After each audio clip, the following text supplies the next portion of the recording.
Hello friends and welcome back in my YouTube channel biology with Neha ma'am. तो friends, इसके पहले की video में हमने पोरीफेरा का जनरल कैरेक्टर देखा। इस वीडियो में हम पोरीफेरा का क्लासिफिकेशन देखेंगे। तो जो पोरीफेरा फाइलम है, फाइलम को हम जानते हैं किसमें डिवाइड करते हैं, क्लास में। तो पोरीफेरा क्लास को जो पोरीफेरा फाइलम को जो है वो 3 क्लास में डिवाइड किया गया है। कौन कौन सा? कैलकेरिया, हेक्साटिनेलिडा और डिमोस्पंजिया। तो देखिए, जब भी किसी चीज को क्लासिफाई किया जाता है वो किसी न किसी बेस पे क्लासिफाई किया जाता है। जैसे कि हमने प्रोटोजोआ में देखा था। तो प्रोटोजोआ का में जो क्लासिफिकेशन का बेस था वो क्या था? लोकोमोटरी ऑर्गन था। यानी सभी को अलग कर दिया गया था। जिसमें सीलिया पाया जाता था उसका अलग ग्रुप, जिसमें फ्लैजिला पाया जाता था उसका अलग ग्रुप, जिसमें स्यूडोपोडियम पाया जाता था उसका अलग ग्रुप, और जिसमें कोई भी लोकोमोटरी आर्गन नहीं पाया जाता था उसको अलग ग्रुप में रख दिया गया था। तो वहां पर बेस ऑफ क्लासिफिकेशन क्या था? Locomotory organ.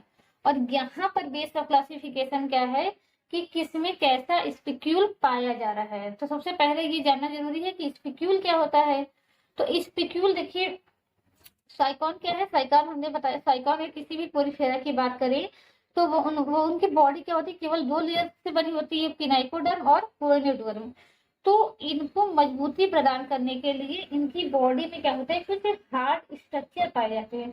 उस हार्ड स्ट्रक्चर को ही हम क्या कहते हैं? स्पिक्यूल कहते हैं। ये बोन की तरह होते हैं, यानी हड्डियों की तरह होते हैं, और इस तरीके से छोटे छोटे होते हैं।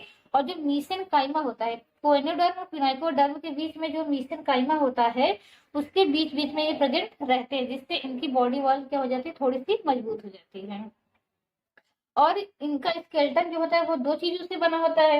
एक स्पिक्यूल से बना होता है और एक स्पंजिन फाइबर से बना होता है। स्पिक्यूल और स्पंजिन फाइबर। स्पंजिन फाइबर क्या होते हैं? ये किसके बने होते हैं? प्रोटीन के बने होते हैं, और ये भी धागे जैसी थोड़ी सी मजबूत संरचना होते हैं। ये भी कहाँ पाए जाते हैं? उसी मेसेनकाइमा में ही पाए जाते हैं। तो स्पिक्यूल और स्पंजिन फाइबर ये दोनों ही मिल करके स्पंज का क्या बनाते हैं? स्केलेटन बनाते हैं। स्केलेटन जैसे हमारे शरीर में स्केलेटन किसका बना होता है? बोन का बना होता है। ऐसे ही इनके शरीर में स्केलेटन किसका बना होता है? स्पिक्यूल और स्पंजिन फाइबर का बना होता है। तो इसी स्केलेटन के आधार पर ही क्या किया गया है? पोरीफेरा को क्लासिफाई किया गया है। यानी ये देखा गया है कि स्केलेटन किस, देखिए पोरीफेरा में क्या होता है? स्केलेटन, स्पिक्यूल और किसी में क्या होगा? केवल स्पिक्यूल पाए जाएंगे। किसी में क्या होगा? केवल स्पंजिन फाइबर पाए जाएंगे, और किसी में क्या होगा कि दोनों पाए जाएंगे। ठीक, तो अब स्पिक्यूल भी दो प्रकार के होते हैं। एक होता है कैलकेरियस स्पिक्यूल और एक होता है सिलिशियस स्पिक्यूल। कैलकेरियस का क्या मतलब है कि जब स्पिक्यूल किसका बना हो? कैल्शियम कार्बोनेट का बना हो। देखिए, अगर कोई भी हार्ड स्ट्रक्चर बनाना है शरीर में तो हार्ड स्ट्रक्चर किसका बना होगा? या तो कैल्शियम का बना होगा या तो सिलिका का बना होगा। जैसे ही हमारे बोन्स है, हमारे टीथ हैं, वो सभी किसके बने हैं? कैल्शियम फास्फोरस के बने हैं। तो उसी तरह अलग अलग एनिमल में भी जो हार्ड स्ट्रक्चर होते हैं वो कैल्शियम और सिलिका के ही बेसिकली बने होते हैं। तो स्पिक्यूल भी इसमें कैसा होता है? 2 प्रकार का होता है, कैलकेरियस स्पिक्यूल और सिलिशियस स्पिक्यूल। तो कैलकेरियस स्पिक्यूल जिसमें पाया जाता है उनको अलग क्लास में किया गया है, और जिसमें इस सिलिशियस पाया जाता है उनको अलग क्लास में किया गया है, जैसे कि आप यहाँ देख सकते हैं। तो आइए, सबसे पहला जो क्लास है वो कौन सा है? कैलकेरिया क्लास है। कैलकेरिया का मतलब क्या है? यानी ऐसी पोरीफेरा का ये ग्रुप है जिसमें क्या है? कैलकेरियस स्पिक्यूल पाया जा रहा है। दूसरी इनकी खासियत क्या है कि ये एक्सक्लूसिवली मैराइन होते हैं, यानी इनमें कोई भी फ्रेश वाटर नहीं होता। दूसरा क्या है? हेक्साटिनेलिडा, यानी इनका स्पिक्यूल कैसा होता है? सिलिशियस होता है, और ये भी क्या होते हैं? एक्सक्लूसिव मैराइन होते हैं। तीसरा आता है डिमोस्पंजिया। अब डिमोस्पंजिया का स्केलेटन क्या होता है? स्पिक्यूल भी होता है और स्पंजिन फाइबर भी होता है। स्पिक्यूल कौन सा होता है? सिलिशियस स्पिक्यूल होता है। इसमें भी क्या होते हैं? सभी मैराइन होते हैं, लेकिन एक फैमिली है, और उस फैमिली का क्या नाम है? स्पॉन्जिलिडी फैमिली। इस स्पॉन्जिलिडी फैमिली के जो मेंबर होते हैं वो कैसे होते हैं? फ्रेश वाटर होते हैं। और अगर इस फैमिली में देखिए आता कौन है, तो इस फैमिली स्पॉन्जिला आता है, इफाइडेसिया आता है। तो आपसे ये पूछा जाता है कि कौन सा ऐसा क्लास है जिसमें फ्रेश वाटर स्पंज पाए जाते हैं। तो फ्रेश वाटर स्पंज किस में पाए जाएंगे? स्पंजियम पाए जाएंगे। या अगर केवल स्पॉन्जिलिडी फैमिली दिया हो तो स्पॉन्जिलिडी फैमिली होंगे।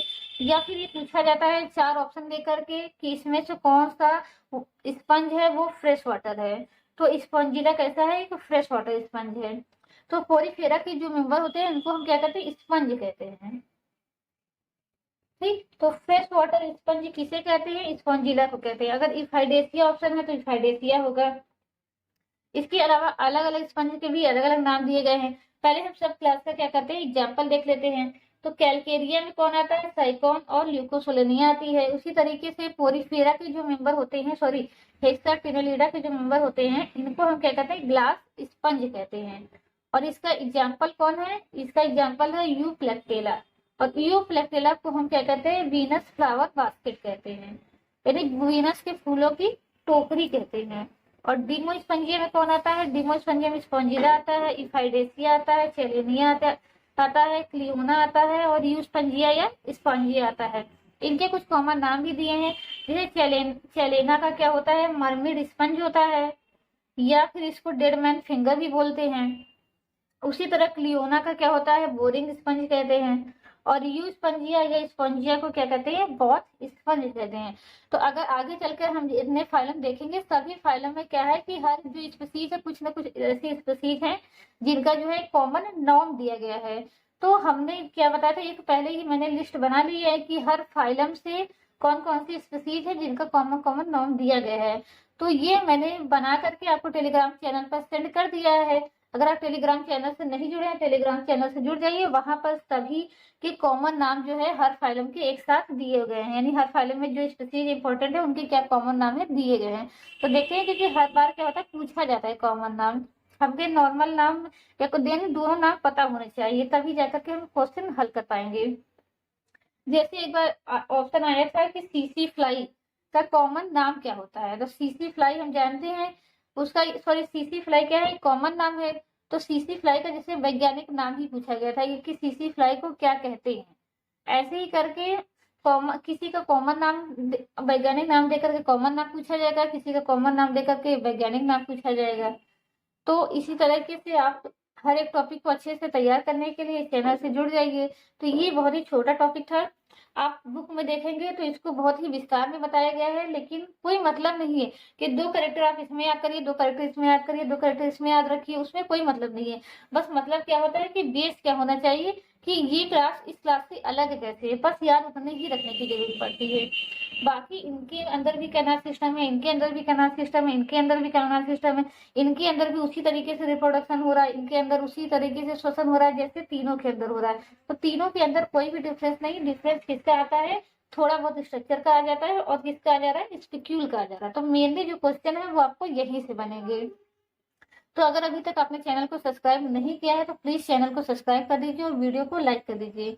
इस वीडियो के बाद हम पोरीफेरा का जनरल कैरेक्टर हो गया, पोरीफेरा का क्लासिफिकेशन हो गया। अगले वीडियो में हम क्या करेंगे, स्पिक्यूल के बारे में थोड़ा सा और डिटेल में जानेंगे और कैनाल सिस्टम के बारे में जानेंगे, फिर जो स्पीसीज है साइकॉन उसके बारे में जानेंगे। तो वीडियो को पूरा देखने के लिए आप सभी का बहुत बहुत धन्यवाद। Thank you so much.